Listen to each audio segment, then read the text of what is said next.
Police भरतीच्या तमाम विद्यार्थी मित्रांचं आपल्या चॅनलवरती स्वागत आहे। तर बघा विद्यार्थी मित्रांनो, पोलीस भरती या ठिकाणी अर्ज भरायला प्रचंड चांगल्या पद्धतीने सुरुवात होऊन या ठिकाणी विद्यार्थी प्रचंड प्रतिसाद देत आहे आणि फॉर्म भरत आहे। तर महत्त्वाचं म्हणजे तुमच्यासाठी या व्हिडिओमध्ये मी हे घेऊन आलेलो आहे की कोणत्या जिल्ह्यामध्ये किती फॉर्म आलेले आहेत। आता प्रचंड आकडा वाढलेला आहे आणि तमाम विद्यार्थी मित्रांसाठी ही अपडेट अशी होती की कोणत्या जिल्ह्यात किती फॉर्म आले आणि तुम्ही ज्या जिल्ह्यात फॉर्म भरला आहे तर त्या जिल्ह्यात आतापर्यंत किती फॉर्म आले हे तुम्हाला माहिती असणं गरजेचं आहे।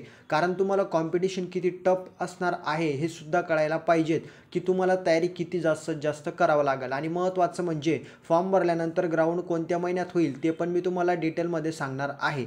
तर व्हिडिओ अतिशय महत्त्वाचा आहे। प्रचंड फॉर्म या ठिकाणी आता भरायला विद्यार्थ्यांनी सुरुवात केलेली आहे। भरपूर या ठिकाणी मुंबई असो, पुणे असो, अनेक ठिकाणी फॉर्मांची वाढ झालेली आहे। तर तेच मी तुम्हाला आता सांगणार आहे। व्हिडिओ अतिशय महत्त्वाचा आहे सर्व विद्यार्थ्यांसाठी, त्याच्यामुळे सर्वांनी शेवटपर्यंत पहा। चॅनलला सबस्क्राईब करून बेल आयकॉन प्रेस करा आणि जास्तीत जास्त विद्यार्थी मित्रांमध्ये या व्हिडिओला शेअर करा। तर व्हिडिओला आपण स्टार्ट करूया। तर बघा समोर तुम्ही पाहू शकतात पोलीस भरती आजपर्यंत कोणत्या जिल्ह्यात किती फॉर्म आले। त्याच्यानंतर महत्त्वाचं म्हणजे साईडला या ठिकाणी तारीख देण्यात आलेली आहे। तारीख तुम्ही पाहू शकतात 19 नोव्हेंबर 2025। तर भरपूर विद्यार्थ्यांनी अर्ज केलेले आहे आणि अर्जांमध्ये प्रचंड वाढ करण्यात आलेली आहे आणि जेवढे जास्त अर्ज येतील तेवढा परिणाम त्याचा ग्राउंडवरती होणार आहे। मग ग्राउंडचा परिणाम जो काही जेवढं तुम्ही ग्राउंड माराल त्याचा लागेल कट ऑफ। मग कट ऑफ लागला की विद्यार्थी कपात होतील, त्याच्यापैकी ठराविक विद्यार्थी जातील या ठिकाणी लेखी परीक्षेला। मग लेखी plus ground is equal to त्याचा निकाल लागेल आणि मग तुमचा पोलीस भरतीचा फायनल मेरिट लागेल। त्याच्या अगोदर आता कोणत्या जिल्ह्यात किती फॉर्म आले ते मी तुम्हाला सांगून देतो। तर बघा SRPF ग्रुप क्रमांक 20 वरणगाव या ठिकाणी 7155 विद्यार्थ्यांनी अर्ज केलेले।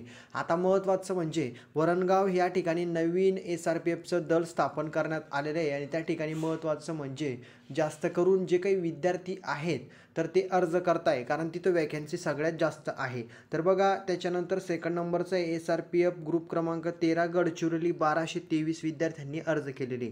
आता 1223 विद्यार्थ्यांनी अर्ज केलेले आणि या ठिकाणी विद्यार्थ्यांचा प्रश्न होता की सर मी हिंगोली जिल्ह्यातून आहे, मी समजा या ठिकाणी नाशिक जिल्ह्यातून आहे, तर मी या ठिकाणी SRPF गडचिरोलीला अर्ज करू शकतो का? तर SRPFला करू शकतात, बाकी जे काही पोलीस असतात त्या ठिकाणी फक्त ठराविकच विद्यार्थी करू शकतात, कारण तो एरिया नक्षलवादी असल्यामुळं तिथले विद्यार्थी त्या ठिकाणी अर्ज करतात। ठीक आहे। त्याच्यानंतर महत्त्वाचं म्हणजे SRPF ग्रुप क्रमांक 15 4133 अर्ज आलेले आहेत। त्याच्यानंतर 4 नंबरचं SRPF ग्रुप क्रमांक 4 नागपूर 1501। आता कमी अर्ज आले तर तुम्हाला असं वाटतंय की भरतीमध्ये हे भरती सोपी असणार आहे, कमी अर्ज आल्यामुळं या ठिकाणी महत्त्वाचं म्हणजे आपला फायदा होईल। तर एक गोष्ट लक्षात घ्या, अजून फक्त या ठिकाणी भरपूर कालावधी बाकी अर्ज भरायला आणि महत्त्वाचं म्हणजे अजून या ठिकाणी जवळपास 10 ते 12 दिवसांचा कालावधी आहे आणि हे जे काही आकडे हे याच्यामध्ये 3 पटचा फरक असणार आहे।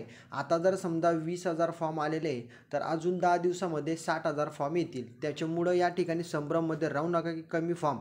आकडा पोलीस भरतीचा जो काही आकडा आहे तो 16 लाखच्या वरती जाणार आहे। टोटल महाराष्ट्रामध्ये पोलीस भरतीसाठी विद्यार्थी 16 लाखच्या वरती अर्ज करणार आहे आणि मागच्या वर्षी 17 लाख होता, यावर्षी 16 असेल कारण जागा कमी आहे आणि काही विद्यार्थी तिथं भरती झाले। 17,000 विद्यार्थी तिथं भरती झाले आणि भरपूर विद्यार्थी या ठिकाणी 4-4, 5-5 घटकांमध्ये फॉर्म भरतात। त्याच्यामुळे एवढंच तुम्हाला लक्षात घ्यायचं आहे।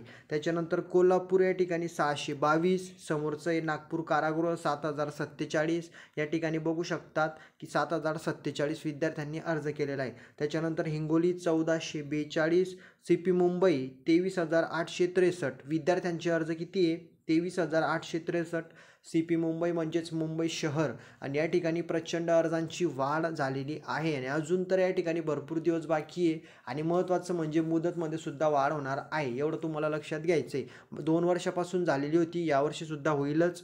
त्याच्यानंतर CP पुण्याला या ठिकाणी अर्ज आलेले 7,010 विद्यार्थ्यांनी अर्ज केलेले 7,410। ठीक आहे। त्याच्यानंतर CP मीरा भाईंदर 2745 विद्यार्थ्यांनी अर्ज केलेले।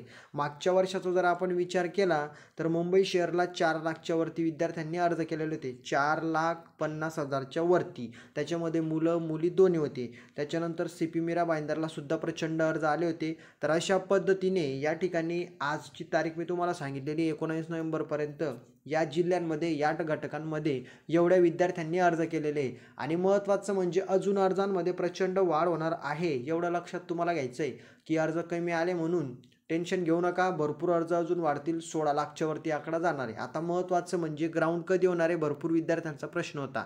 आता बघा, पोलीस भरतीची अर्ज भरण्याची मुदत आहे 30 नोव्हेंबर आणि याच्यामध्ये वाढ होऊ शकते, कारण मागच्या पण 2 भरतींमध्ये झालेली आहे. वाढ जर झाली तर वाढ 15 दिवसांची होते, म्हणजे 15 डिसेंबरपर्यंत जर वाढ झाली तर पोलीस भरतीचं जे काही ग्राउंड आहे तर ते फेब्रुवारी मार्च महिन्यामध्ये होणार आहे. कारण लक्षात घ्या, फॉर्म या ठिकाणी भरल्यानंतर फॉर्मची छाननी होते, मग जिल्ह्यावाईज विद्यार्थ्यांचं नाव जातं की जळगाव जिल्हा आहे, जळगावमध्ये किती फॉर्म आले, नाशिकमध्ये किती आले, छत्रपती संभाजीनगरमध्ये किती आले, मग त्याचे असे डिवायडेशन होतं. आणि महत्त्वाचं म्हणजे मग तिथून विद्यार्थ्यांचं या ठिकाणी कोणत्या विद्यार्थ्यांचं रोज किती विद्यार्थ्यांना ग्राउंडसाठी बोलवायचं, कधी बोलवायचं, त्याचं पूर्ण शेड्यूल तयार होतं. आणि या कालावधीला वेळ लागतो 2.5 ते 3 महिने, जास्तीत जास्त 3 महिने या ठिकाणी कालावधी लागतो. मग जवळपास 15 डिसेंबरला अर्ज प्रक्रिया पूर्ण झाली की या ठिकाणी डिसेंबरचे ते 15 दिवस, जानेवारी फेब्रुवारी मार्च महिन्यामध्ये तुमचं ग्राउंड होईल. आणि मागच्या वर्षी झालेलं आहे, एवढं तुम्हाला लक्षात घ्यायचं आहे. फक्त मुंबईचं ग्राउंड लेट सुरू होतं, कारण तिथं भरपूर विद्यार्थी अर्ज करतात, तिथं पूर्ण नियोजन करण्यासाठी भरपूर वेळ लागतो. ठीक आहे, विद्यार्थ्यांना माहितीच असेल बाकीच्यांना. एवढं लक्षात घ्यायचं आहे की मार्च एप्रिल महिन्यामध्ये तुमच्या ग्राउंडला सुरुवात होणार आहे. आता सगळं तुमच्या लक्षात आलं असेल, सर्व काही तुमच्या हातात आहे. जास्तीत जास्त तयारी करा, अभ्यास करा, ग्राउंडची प्रॅक्टिस पण करा. मागच्या भरतीच्या चुका या भरतीमध्ये करू नका. व्हिडिओ आवडलेला असेलच तुम्हाला लाईक करा, जास्तीत जास्त विद्यार्थी मित्रांपर्यंत शेअर करा आणि चॅनलला प्लीज पोलीस भरती संदर्भात सर्व अपडेटी सर्वप्रथम मिळवण्यासाठी सबस्क्राईब करून घ्या. आता पुढच्या व्हिडिओमध्ये आपण हे पाहणार आहोत की कोणत्या विद्यार्थ्यांच्या कोणत्या म्हणजे प्रत्येक कॅटेगरीनुसार मागच्या वर्षी किती कट ऑफ लागलेला आहे, मुंबई असो किंवा अनेक जिल्ह्यांचा असो, ते मी पुढच्या व्हिडिओमध्ये तुम्हाला सांगेल. तर भेटूया. जय हिंद, जय महाराष्ट्र.